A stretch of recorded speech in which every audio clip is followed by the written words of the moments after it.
Salut la famille, nous sommes très heureux de nous retrouver encore une fois depuis devant vous et nous disons merci, merci d'être toujours là présent et surtout à travers cet espace des commentaires. Donc il faut être toujours là présent. Si tu as quelque chose que tu voulais partager avec nous, en tout cas, utilise cet espace-là. Si tu as des vérités, des révélations, si tu trouves qu'on ignore beaucoup de choses ici dans Albert Premier et yo posant à ma précision, en tout cas, utilise cet espace. Tu peux nous laisser quelques commentaires, en tout cas. Partage ça avec les gens qui nous suivent, avec nous aussi, parce que tout le temps, on a des commentaires. Alors, l'actualité nous oblige. Et l'actualité qui nous oblige de sortir, et ça, actualité, oyo, et dominé, et ça, actualité, il y a 9e édition, il y a francophonie, oyo, et ça s'est déroulé dans la République démocratique du Congo, précisément dans la capitale quinoise, Kinshasa, Kinmalebo. Alors, cérémonie en ouverture, ezala qui est 28 juillet. Aujourd'hui, nous sommes déjà le 31 juillet. Ouverture, wana, eleka kikitoko, tosala ki ba émission, tozo félicité. Et je pense que le monde entier a vu et le monde entier a dit félicitations à la République démocratique du Congo parce que même les Congolais eux-mêmes, ils étaient étonnés et bazala qui tellement content na réussite wana parce que c'était quand même beau à voir. Tant que nous avons dans la télévision, Congo, on dirait ouverture de la Coupe du Monde, on dirait ouverture de la Champions League, on dirait ouverture de la cérémonie à Minene, ouverture de la football américain, et Zalaka Bongo. En tout cas, c'était bien, il y avait la lumière, il y avait tout. En tout cas, le Congo est ici mon kilikeno, en tout cas, ce qui volonté kakaisa Congo pe koki kosala makambo ya bien et c'était du wow. Alors ouverture ezala qui accompagné la musique. Normalement de toute façon les jeux de la francophonie bazala pena besoin na musique té. Bango mingi ba discipline ya sport, ba catch, ba lit, ba judo, ba nini, ba kambo ebele, ba basket, ba football, ba mankambo ebele, ba handball, ba mankambo ebele, mingi ba discipline ya ba sport, ba athlétisme, tout ça, ba marathon, tout ça. Mais comme la République démocratique du Congo ezalaka mboka ya musique, en tout cas vouloir ou pas, musique il fallait ezala présente pour accompagner événement. Et surtout na ouverture nyonso, ya makambo nyonso, en tout cas, il y a toujours de la musique qui accompagne. Total ba ouverture, ya ba makambo ebele, ya ba événement ebele na mokilo ya Nzambe, okomona il y a toujours quand même quelqu'un qui chante.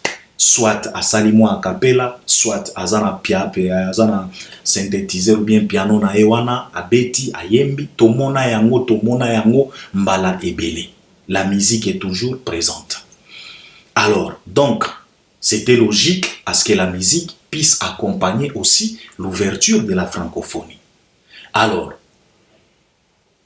ils ont choisi l'artiste émissien Fally Ipupa Dicap La Merveille pour l'ouverture, pour qu'il puisse accompagner cette ouverture à travers sa musique, à travers cette rumba qu'il a imposée dans Mokilo ya Nzambe.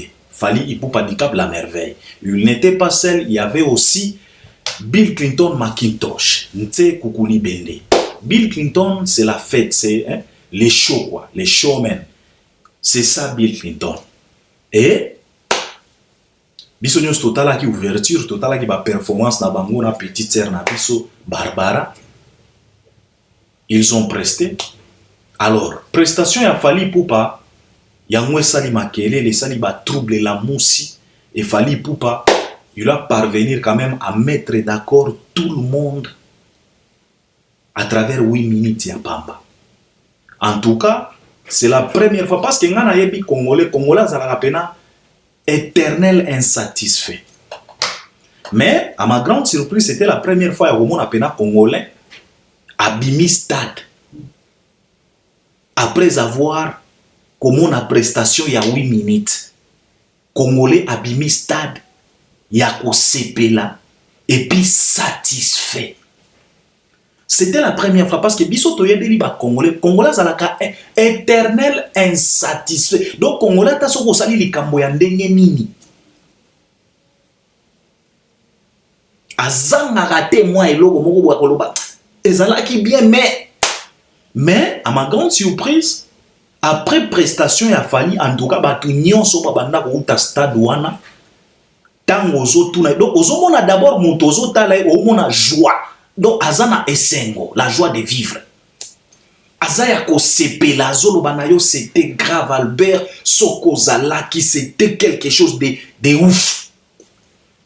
On a fait trembler les stades, on a chanté, et pourtant Fally abetaki kaka quelques séquences, ba extrait kaka ya banzembo, pas toute une chanson, extrait à De La Renta, extrait à Mayday, extrait à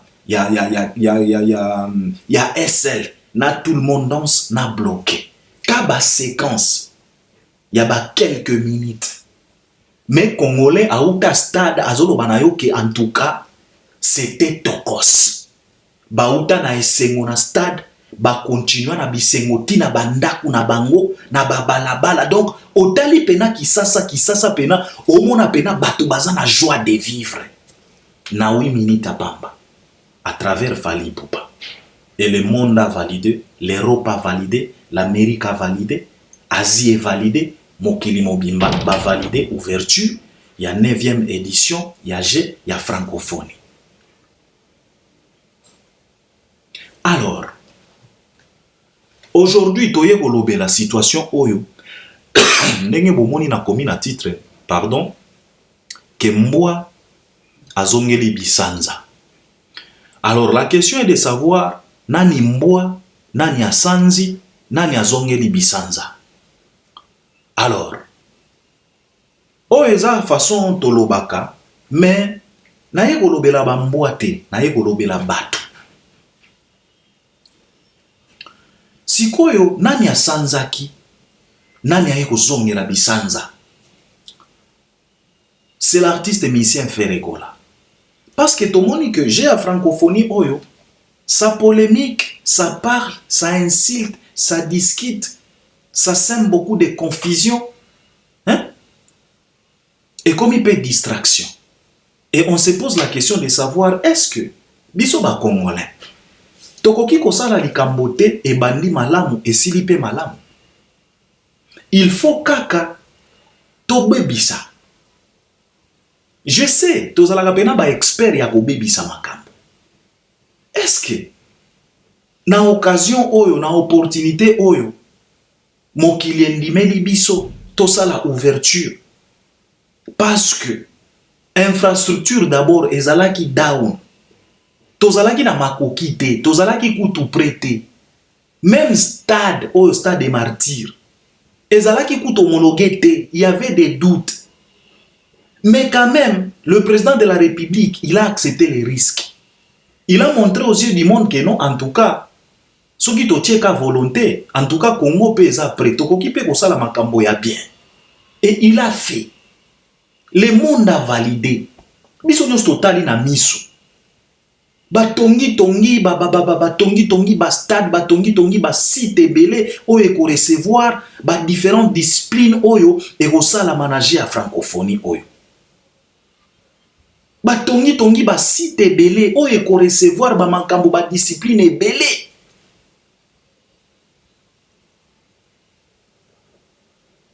Et l'organisation et la francophonie internationale va valider, va lobby, ok, c'est bon, en tout cas, vous pouvez faire ça. Ouverture et ça là n'est bien. Mais tala sikoyo, makambo tozomona. C'est tellement triste ça. Alors, avant, fallait ça la ouverture, les 28, tobanda goyoka déjà, ba mankambo, ba polémique, ba nungu, ba mésentente, ba mécontentement. Oh, ba mafia, oh, ba pot de banane, oh, ceci, cela. Batiela ki yango nani, JBT, héritier T, Gims T, Fally T, Moutou T, sauf Feregola, Jésus des nuances. Et on se pose la question de savoir pourquoi tout simplement lui. Il est qui pour que une organisation ya monene loko la francophonie ba ke négocier la eka ba pot banane ba pona kaka ye. Et puis il faut toyer bien, to comprendre bien. Awa tokomi na des francophonie, tika to benga ngoboye, des francophonie. Ou bien des organisations ya francophonie. Pour francophonie wana esalama na Congo. Toza na francophonie, toza na organisation ya francophonie na niveau international. Toza pe na organisation ya bajeo ya francophonie na niveau local. Donc, République démocratique ya Congo, local. Alors, organisation ya francophonie na niveau international, bangonde baza na ouverture, bakozala pe na fermeture. Omoni, sikoyo organisation oya francophonie ya international na ouverture baponaki Fali, baponaki Bill Clinton, baponaki petite sœur na biso Barbara. Même na ouverture organisation ya francophonie na niveau international baponi kaka même Fali. C'est la raison pour laquelle awa tosalaki ba émission na lobaki ke now is about to open it and to close it. Donc, toza na ouverture, toza na fermeture. Mais entre ouverture na fermeture, toza pe na katikati, in the middle here. Between open it and close it. Between, in the middle here. Na katikati awa, nde sikoyo organisation ya francophonie na niveau local ezo se retrouver. Parce que international, eza na ebandeli, eza pe na suka. Sikoyo na katikati awa, nde bapesi Congo sikoyo opportunité. Makambo eza na maboko ya Congo. Bino pe bo organiser oya bino. Alors, organisation sikoyo ya francophonie na niveau ya local, bango pe basali ba choix na bango. Et c'est là où maintenant Ferré se retrouve. C'est de ça qu'il s'agit. C'est là où JB se retrouve, c'est là où Héritier se retrouve. Tango tolobaka na bino awa, il y a l'international, il y a aussi les locaux. Bondi makate. Mais je pense que francophonie oyo etalisi biso pe moi réalité ya makambo oyo. Parce que Fali Ipupa aza choix ya localité te, aza choix ya organisation internationale. Contrairement na Ferré na Jibe na Héritier na ba misusu ba radio ba kolanda, bango eza choix ya localité. Sikoyo choix o ya localité, ndenge ba pakoli francophonie bozoba oza na idete yango tozomona. Alors ba mécontentement ezalaki déjà, ekomi ya ko soupçonner batu, ekomi ya ko finga batu, ekomi ya ko loba non, basali ba mafia, ba beti Ferré 12 coups d'état, yende mutu il fallait asala ouverture. Omoni que non, après Moupépé nae à Stade des Martyrs, il fallait faire ne à la ouverture, il y a Stade des Martyrs. Selon Bango. Alors, ba discussion jusqu'à ce que ba viezacle, ba bima qui plie de 3 fois pour expliquer. Ti viezacle, colère et mati, alobina faire yayaye, tu peux parler à tes chiens de ne plus aboyer à mon nom. Parce que je n'ai rien à voir avec Makamboana. L'ouverture, ce n'est pas les Congo. L'ouverture, c'est l'international. Fermeture, ce n'est pas les Congo. Fermeture, c'est l'international. Et puis, oyo biso toyebi, yo Ferré gola. Otika la jamais qu'on a la contacté par l'international. T'as été choisi par la localité. Zakari, il a parlé. Mais je pense que Bayoka ki Zakari te. Ils ont continué. Mais entre-temps, biso banda komona makambo moko boy tozo comprendre te. Tout lobi, mais qu'est-ce qui se passe au juste? Qu'est-ce qui se passe au juste? Pour que toko matina niveau mboa sanzaki, mboa ye ko récupérer encore une fois de plus bisanza. Tomona ki ba photo et circulaki. Juste après qu'on réalise concert na Stade des Martyrs, tout le monde qui fait azalaki na le numéro 1 si je peux le dire na organisation en francophonie ou ya local ou ya Congo. Vient na biso ya mulai wana. Tout le monde qui ba photo bazo pesa na bambote na quelques vidéos. mbala moko tango tomonaki ba visuel wana na ba photo wana na ba image wana batu ya faire mbala moko, ils se sont précipités à la télé comme d'habitude pour venir créer au scandale en disant que non, tala mon pépé à Stade des Martyrs, tala réussite à Stade des Martyrs, et ça dit que Ferré va choisir rien pour la ouverture. Il y a 9e édition, il y a GA francophonie. Jusqu'à ce que tout le monde qui touba Batuloko, la touba Virginie Mankwangala, elle s'est précipitée à la télé pour venir confirmer en disant avec beaucoup d'assurance, avec beaucoup de certitude, en disant que non, en tout cas, Ferrego là, Yemutu Azala qui contacté officiellement. Tolobia bon, c'est vrai ça.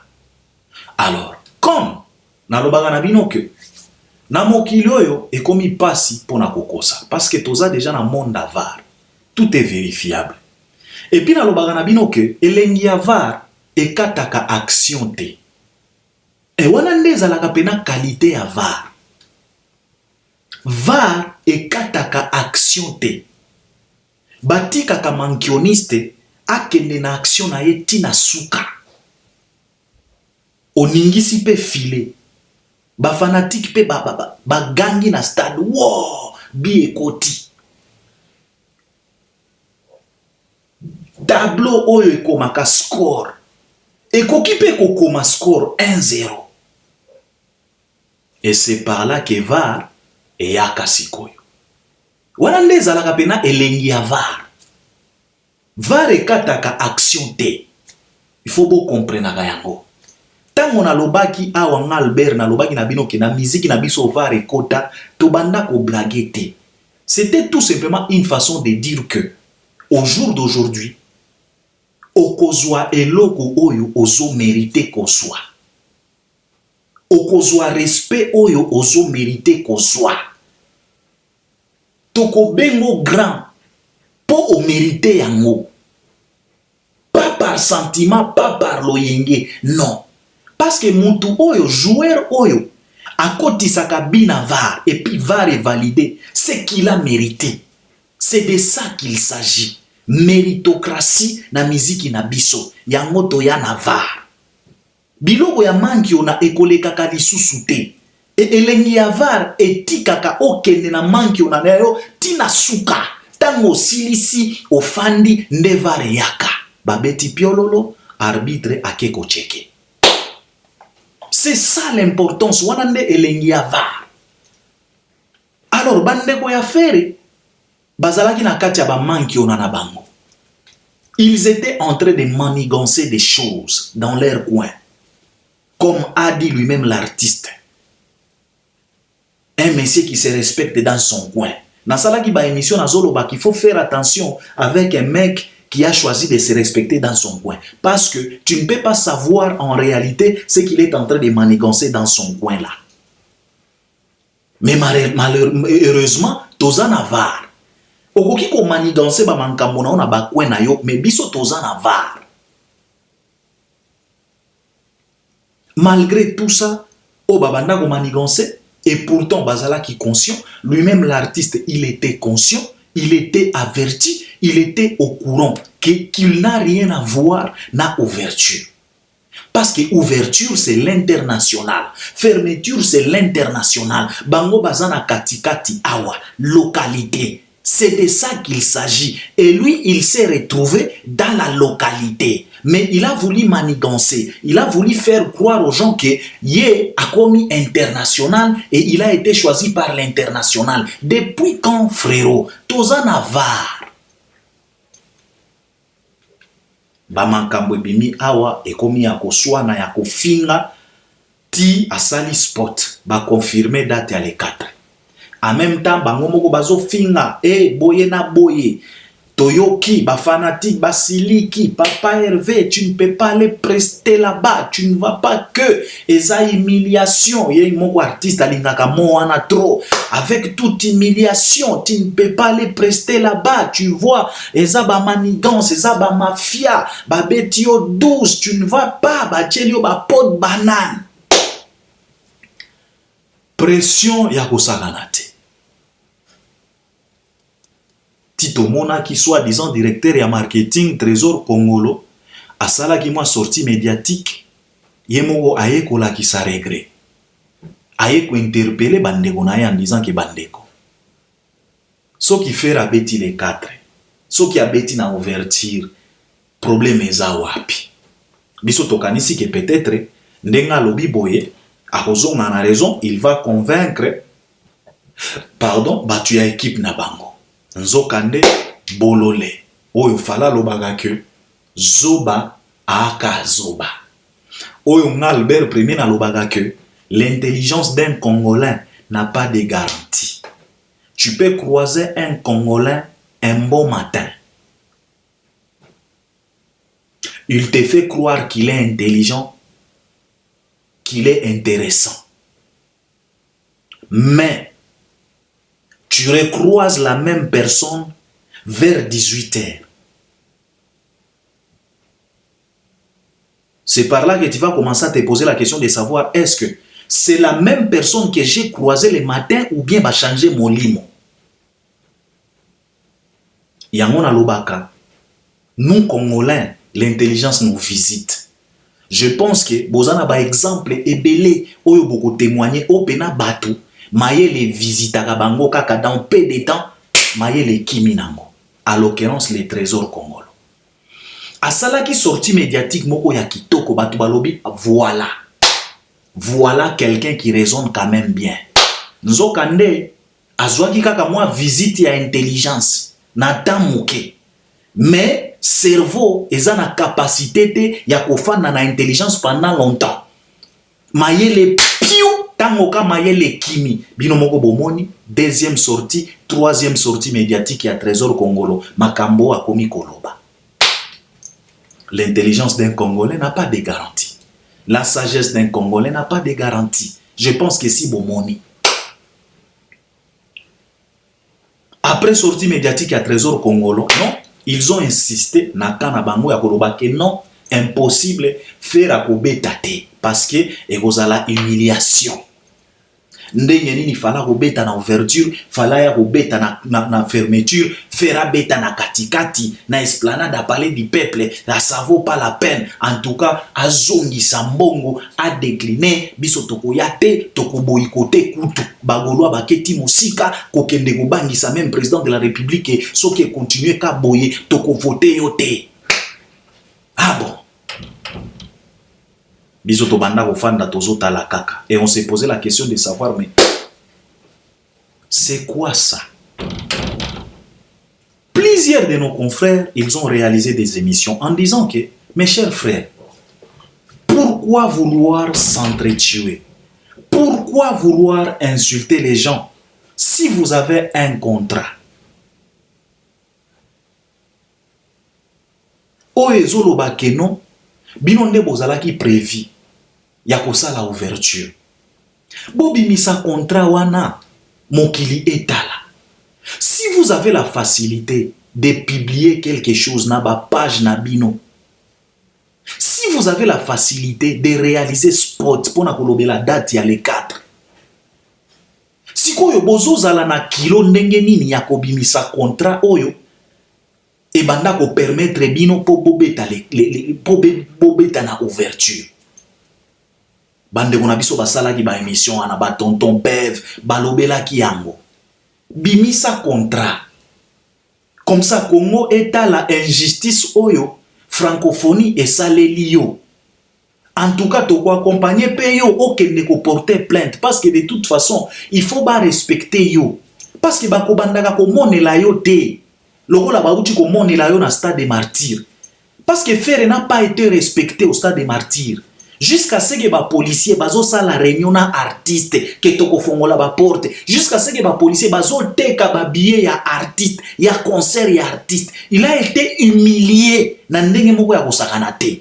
Alors ba congolais tolinga ki tondi mali susute humiliation wana et se répéter na francophonie et surtout eza image ya mboka toko accompagner yo okende ko porter plainte tozela contrat zelanga na yo to zelanat ti lelo contrat ebimate.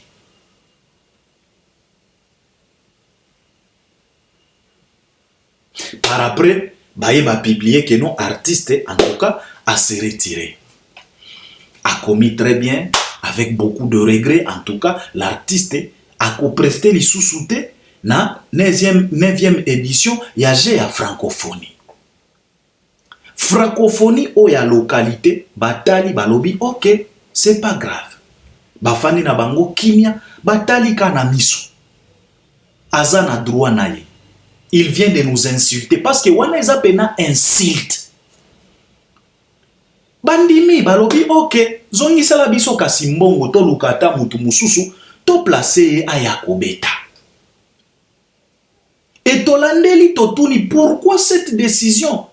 Toye koyoka ba réponse bête oyo babimiseli biso oh c'est parce que fallait kofungula fallait kokanga, c'est comme si faire bako humilier ye omoni faire aza grand artiste après réussite à Stade des Martyrs. Donc bango lelo yo Stade des Martyrs oyo bauti kobeta ya manki ona ya gratuité. Stade des Martyrs oyo biso ti lelo tozo comprendre te esika nini batu wana bautaki ti lelo lobi na banda ko discuter na moto awa azolo bananga Albert. Stade des Martyrs ya faire gola wana il faut batu bazongela yango batala bien batu wana bautaki wapi, n'est-ce pas? Batu balamukaki na ba cimetière baye na tunie. Pourquoi tu dis ça? Lobi Albert papa na concert à Grand Wenge tomonaki angwima ya batu di banda ya stade bazana mulongo bazokota stade na stade ya fali tomonaki batu tomonaki o tomonaki bazokota stade na concert ya héritier tomonaki batu kelke batu ndenge babanda koya petit à petit malembe bazokota stade. Mais andeko na biso oyo Jésus tomonaki te situation wana ke libanda ya stade biso to sutuka kaka bu stade etonde. Ndeko wana lobi na Albert il faut bozongela stade wana bo décortiquer yango bien. Est-ce que stade wana etondaki na normal ou bien etondaki na ba mystique? Mais de toute façon biso toyebi stade ndenge etondaki parce que tomonaki déjà ba mystique e banda ko sala makaka na stade wana. Mais pona bango siko stade na bango wana, donc au jour d'aujourd'hui les opesa siko faire un pifo po abanda ko imposer. Donc bango ndenge bango moko bauchi koloba na biso awa que le respect doit s'imposer. Et oh, tu te poses la question de savoir si ko bolingi bo imposer respect chez nani na ndenge nini. Et puis nani a manqué bino respect po boya ko imposer respect. Parce que pour imposer respect, il faut d'abord manquer au respect.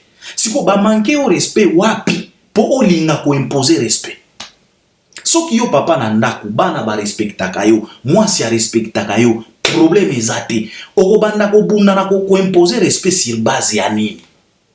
Mais bango balobi que non, kaka effet ya komona fala ko fongola, fala ko kanga. Donc pona bango eza manque ya respect. Donc pona bango faire est tellement mieux que fali. Wanezalaka bandoto na bango. Ça pas commencé aujourd'hui. Nga Albert Premier na expliqué bino toujours que vision ya faire na batu na nyonso. Ezalaka kosala makambo à peu près. Ezalaka toujours il faut tango bakotanga komba fali, il faut batanga pe komba faire. Na lobaki na bino que na situation onenge bozo mona bango baza aux anges parce que yango wanezalaki rêve na bango.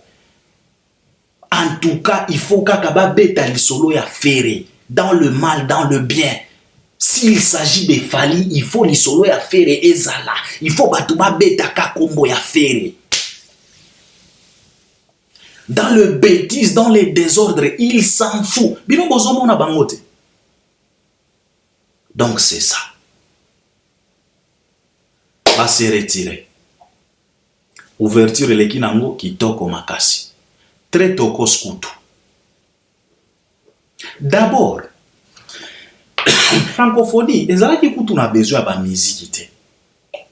Ezalaka organisation na biso ya kisasa, batali balobi de toute façon ba artiste na biso en tout cas balelaka toujours que gouvernement et accompagnera bango te, elandelaka pena makambo na bango te, ceci cela. Alors, tika to créer comme un concept oyo il y a les nuits de la francophonie. Alors, à travers concept oyo, to benga bango baya ko prester. Parce que de toute façon, événement oyo ekoki kobanda te esili pe sans musique. Car la République démocratique du Congo est mboka oya musique. Et surtout la rumba vient d'être reconnue comme patrimoine immatériel na UNESCO. Donc, on doit quand même vendre aussi cette rumba. Parce que c'est tellement inexplicable, bapaya na mboka lokola Congo, mboka ya Kofi, mboka ya Wemba, mboka ya Kester, mboka ya Fali, mboka ya Jibe, mboka ya Wera, bazonga epa na bango sans pour autant koyoka musique. C'est inadmissible, bato bako comprendre yango te. C'est de la même façon, tant on visite par exemple le Brésil, et outi Brésil sans pour autant qu'on participe na capoeira, bato bako comprendre te. Yango wana organisation locale balobi ok botia bango baya kubeta oya kozwa 10 000 azwa oya kozwa 20 000 azwa oya kozwa 30 000 azwa. Alors na organisation wana nde place bapona ki fere bapesa ki date ya le 4 andima ki pe yango parce que on lui a posé la question de savoir les 4 kozala disponible na ba calendrier na yo. Il a dit oui. Asala qui même spot. A publié qui même date ya le 4 wana. Mais par après bango moko baye kolongola parce que balobi que non en tout cas et kozala lokola insulte, il faut to imposer respect bazotie l'artiste na biso ba pot banane. Yango na uti koloba awa yo mona esika batieli ko ba pot banane. Yo mona pena esika ba otiela caméléon pot banane agonyata kango mokolo nini. Na mwa lantero caméléon azalaka nango. Na mwa lantero koba azalaka nango. Ezalaka na kanyama moko boye babengaka kango soki ka paresse soki kanyama moko boye ka paresse moko akusakana te. Siko ozwi kanyama wana otieli kango pot banane agonyata kango mokolo nini. Ezaneti ba faire. Komoni ba désordre tozomona ba mankambo kofinga koswana kosala nini. En tout cas, basali par tous les moyens possibles pour na koakize bato kolinga kosalir ba image ya bato. Et komi o bato bazana ba manifestation wana, ba organisation wana, ebele ya bato wana baza batu ya fali. Donc basali faire kanai. A décliné, a préféré ko kende ko beta ba concert na ya ba barbecue soki ba barbecue ya ko kende ko féliciter ko pesa merci na bande ko ba accompagner qui na concert na ya martyr.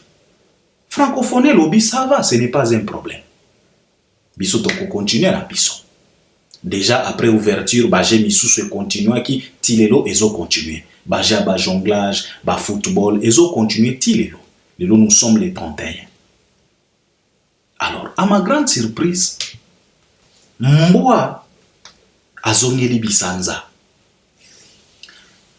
Tolali tolamuki toyoki lisusu keono, les mêmes faits regola, oyo batiela ki ba pot banane, oyo ba osalele ba mafia, oyo ba respecte yete, oyo basaleli ba mankambo nyonso ya mabe, ba campagne ya mabe. Alingi azonga lisusu. Mokili oyo. Toyoki ke ndeko mobali alingi azonga lisusu. Et c'est par là que moi je me suis posé la question de savoir. Ndeko mobali na batu na yo nyonso. Tosala simple. Ndenge nini bisika oyo, ndenge nini na organisation oyo, fali, aza na pouvoir ya ko manipuler mutu nyonso. Ezala ba oya poto, ezala ba oya mboka. Parce que bobimisi fali lokola mutu moko boye, aza Superman quoi. Oto bengaka Superman. Bobimisi fali lokola Superman. Donc azana pouvoir moko boye ya kopesa mibeko na ba oya poto na ba oya Congo. Azana bato na organisation. Bisika oyo batieli bino ba mine posoko nyati lokolo ekatani. Bisika oyo ba planter ba pot banane. Moko te ebele. Bisika oyo baza prêt ya ko humilier bino. Lelo oyo bo décider bo zonga lisusu kaka na bisika wana. Siko biso to comprendre neti nini. Bo aider biso nanu bino bato. To comprendre neti nini. Parce que selon bino, balingaka bino te. Bao jalouse bino. Bao tchela bino ba pot banane. Bao sala ba mafia, ba cabale, ba complot. Pour vous ridiculiser, pour vous minimiser. Jusqu'à ce que, beaucoup manaki na moins obligation, yako imposer respect. Bon, momoni que ce n'est pas du tout évident, ça n'a pas d'importance. Tikato se retirer kaka. Bo sanzi. Bo tiki bo soto wana. Bo ke na bino. Sko, lelo oyo, nini oyo esali que, bolingi bo zongela lisusu bisanza wana. Sko, bo ede biso, to comprendre neti nini. Par là, bolingi biso batu, to comprendre neti nini.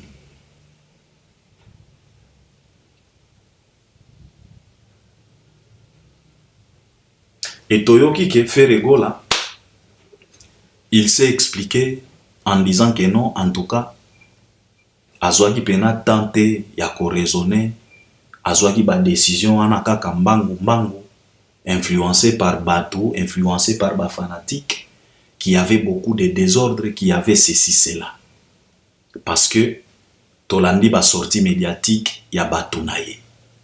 Chargé à communication, Tolandi pe soi-disant directeur artistique naye. Freddy Bikok. Oyo ba bengaka marka ndako. Freddy Bikok. Azui pena temps, azui pena lix kilo. Ya koleka po a expliquer. À travers téléphone, donc azo expliquer, azo pe sa explication. Yo moko soko landi explication ya Freddy Bikok. Ogoza la choqué. Ogoloba vraiment, batoyo, peut-être ils sont condamnés à souffrir. Omane zalaka na batu oyo, nzambe, akela bango ka po na souffrance. Ata soko délivrer ye ndenge nini, eko simbata. Eza lokola fere na batu na ye. Omoni nga Albert Premier na lobaka ke, mutu oyo asali la faire sélection ya ba fanatique. Aza tellement fort, a tellement puissant, parce que il ne s'est pas trompé.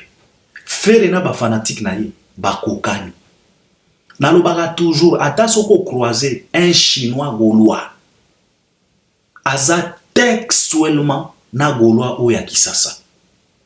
Et puis gaulois oya kisasa, aza textuellement na gaulois oya Brazzaville. Il n'y a pas la différence. Bazalaka ndenge moko. Et je pense que ces gens-là, ils sont condamnés à vivre dans la confusion. Je pense. Parce que, ce qui bazalaki batu ya ko changer, nde bandeko yo ba changea depuis kala. Parce que mokile loba, batu ba pesa ba conseil, batu ba talisa bango, batu ba interpella bango, batu ba beta ba meide, ba cri d'alarme, ba cri de détresse. Batu ba yoka kate. Ezala artiste, ezala batu naye. Lolenge moko. Tito komi na niveau ya mboa azongeli bisanza naye. Je pense que Ferregola, il faut savoir aussi respecter les gens. Quand les gens te respectent, quand les gens te tolèrent avec tout le bêtise que tu as fait dans notre république à travers notre musique, les gens ont toléré. Bandima yo, bapesa yo chance. Je pense qu'il est temps que yope au bandaka ko respecter batu. Ce n'est pas du tout évident. Yako se sentir à l'aise. Yako manquer batu ba respect. Ce n'est pas du tout évident. Yako se sentir à l'aise. Yako semer ba confusion na katia batu. Ce n'est pas du tout évident. Il y a qu'à se sentir à l'aise. Il y a qu'à désorienter bateau. Il y a qu'à créer un conflit. Oyo papa na yo aloba cultivons la haine. Yango tozo mona. Tel père, tel fils. Bozo cultiver haine à travers les Congolais. Les Congolais n'ont plus besoin de ça. Les Congolais na minute oyo, comme ils ont besoin de évoluer. Même na katia difficulté, mais quand même to betata moi pas moko liboso poto kende. On n'a plus besoin de tout ça. Qu'on se sente à l'aise de tant ozo semer ba désordre. Car les Congolais te respectent. Les Congolais te considèrent. Il faut ezalata moi réciproque. Moi réciprocité ezala. C'est très important, Yaya, ndeko na biso mobali. On ne doit pas continuer à vivre comme ça. T'as la confusion oyo bo seme. T'as la bo soto oyo bo lingi bo pakola 9e édition Yagé à francophonie. On ne parle que de vous.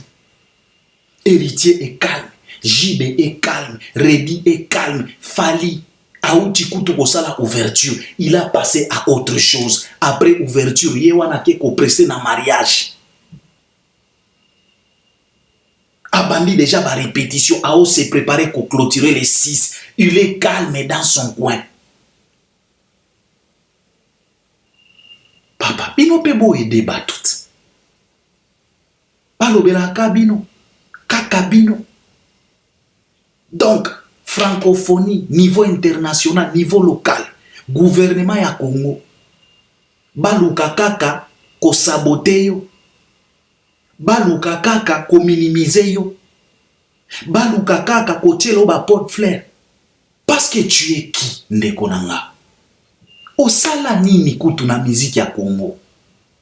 O mema musique na biso wapi? On va te jalouser parce que t'as quoi? Oh! Ndeko na biso mobali. Limbisa biso. Siko olingi ozongela bisanza oyo uti kosanza. Na occasion nini na motivation nini? Aidez-nous à comprendre. Mais comme toyebi bino, Tomi préparé déjà ya koyoka ba version mosusu o bolingi bo créer.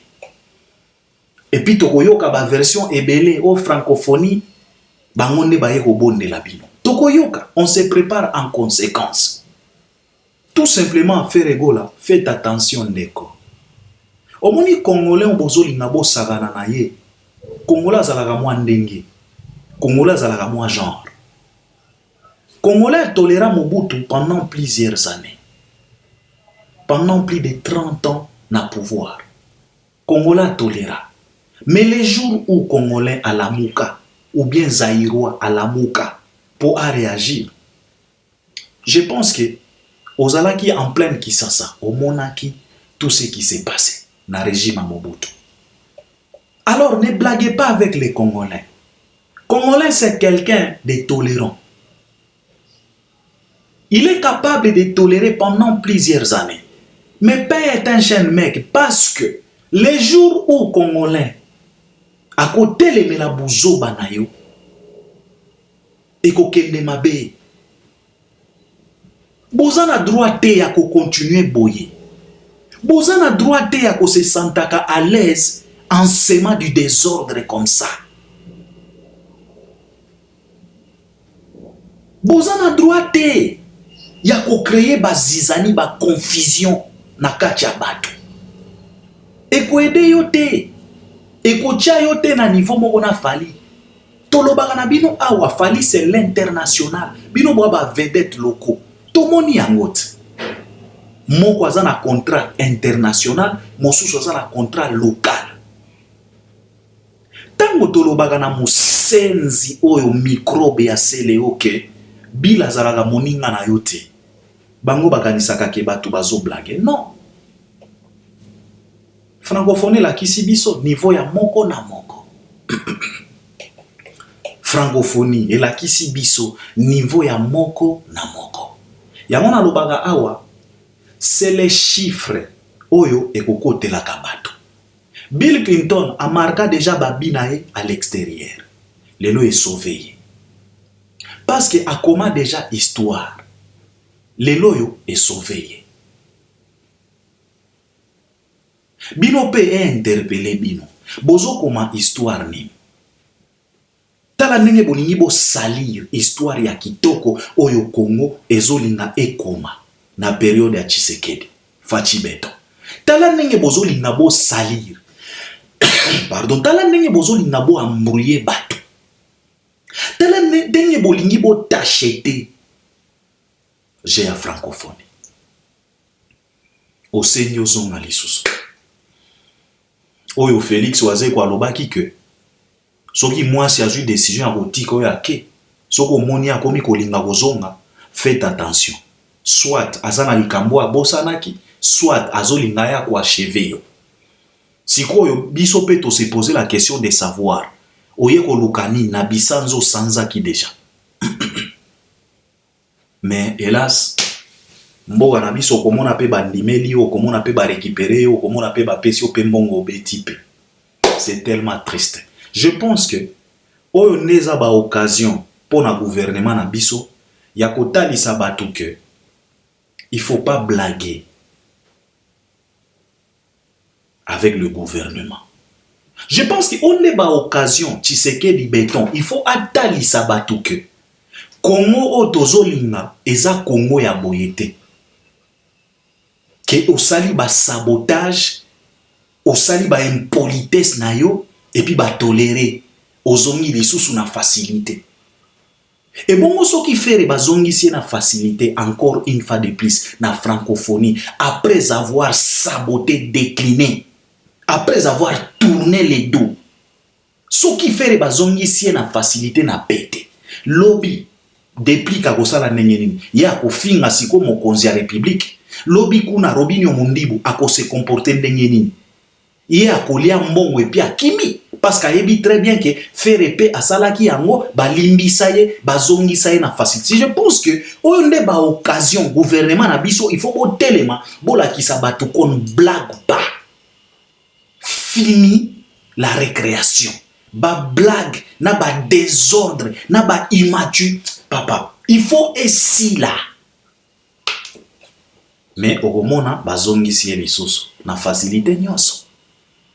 C'est tellement triste. Pourquoi? Parce que Ayembela qui sont qui petit frère à président. Pourquoi? Parce que. Et Congo a mwe gobonga ga mokoloni.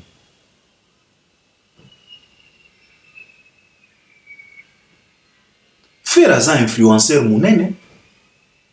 Ce qui bolini bo pesa exemple ya bien. Il faut bo profiter na ba faire boy.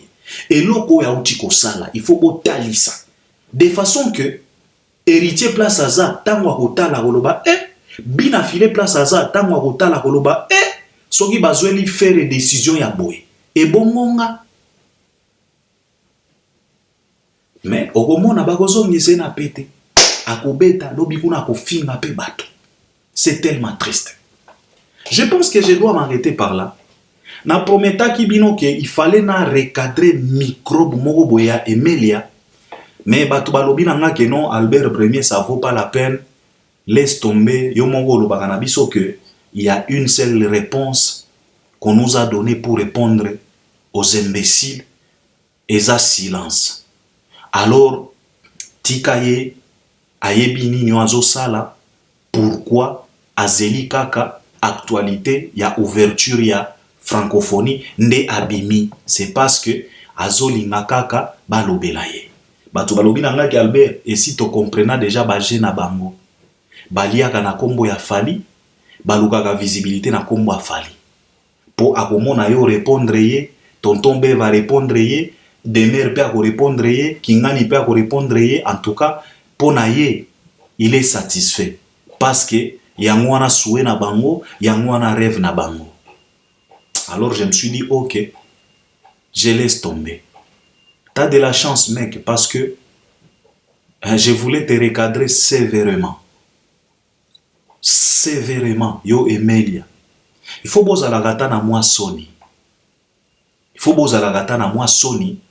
ya komona que banda Fally abanda miziki na ye batikala kofandisa ye na kiti ezala ya bleu, ezala ya rouge, ezala ya jaune, ezala ya vert po batuna ye makambo ya Emilia banda abanda batikala korabese Fally na niveau wana te ke batuna ye likambo ya Emilia e banda abanda na tikala komona Fally te azoloba makambo na yo papa eke sa interpele atayo oyo kakata soni ya koloba ke ndenge nini biso toloba ka makambo ya mwana mobali oyo me ye au grand jamais atikala kolobela makambo na biso boyo kakata soni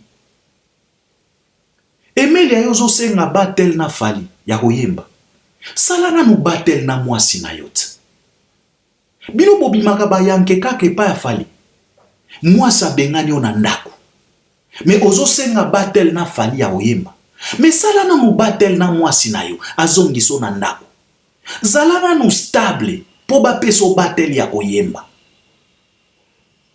ndeko oana chance parce que nalingaki na lesive yo na ndenge moko kosakana te me balobi na nga na dose na nga tout simplement bo se respecter et si okoli tala nzoto na yo ndenge eza tala nzoto mitala na miroir ozo kende nalobaka toujours que banque oyo compte bancaire oyo nzamba fungolela biso eza compte bancaire ya âge